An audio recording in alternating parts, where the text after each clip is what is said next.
بسم الله الرحمن الرحيم. الحمد لله الذي أمرنا بالبر والتقوى والاجتماع على الحق والاعتصام بحبل الله المتين، والصلاة والسلام على نبينا محمد بن عبد الله الأمين وعلى آله البرر الكرام وأصحابه العظام والتابعين لهم بإحسان. أما بعد، فقد قال تعالى: أعوذ بالله من الشيطان الرجيم. بسم الله الرحمن الرحيم. واعتصموا بحبل الله جميعا ولا تفرقوا. صدق الله العظيم. رئيس الحفل المبجل، أساتذة الكرام وإخواني الأعزاء، أريد أن ألقي أمامكم كلمات عديدة حول الموضوع الوحدة في الإسلام. إخواني في العقيدة والإيمان، إن الأمة الإسلامية في هذه الأيام تمر بمرحلة خطيرة جدا لا مثال لها في تاريخها الطويل. دولة إسرائيل جاثمة على قلب العالم الإسلامي، وأمريكا تعامل مع المسلمين معاملة قاسية في العراق وفي فلسطين، وصار دماء المسلمين رخيصة في أنزار القردة والخنازير من اليهود والنصارى، فلا قيمة لدمهم عند المشركين في الهند، حتى أنه أرخص عندهم من الطين والتراب. إجراءات واعتداءات قد فاقت حسبان الحاسبين وتجاوزت جميع الأرقام والحسابات، مع أن العالم الإسلامي ذو ثراء طائل بوسائل حربية عظيمة في البر والبحر.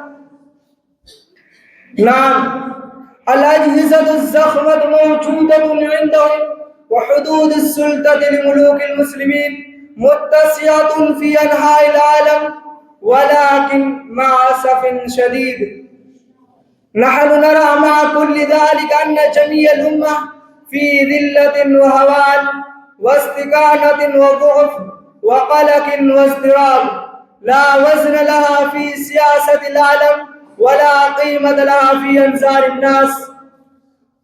فما هو السبب في هوان العالم الإسلامي وتدهوره وانحطاطه؟ ولماذا أصيبت هذه الأمة بجمود وتعطل وخمود وخمول؟ فاعلموا أن السبب الأصيل من جملة الأسباب هو أن الأمة قد تفرقت وتشتتت في شيع وأحزاب وتوزعت في فرق وجماعات. قال الله تعالى في القرآن الحكيم: واعتصموا بحبل الله جميعا ولا تفرقوا واذكروا نعمة الله عليكم إذ كنتم أعداء فألف بين قلوبكم فأصبحتم بنعمته إخوانا وكنتم على شفا حفرة من النار فأنقذكم منها كذلك يبين الله لكم آياته لعلكم تهتدون.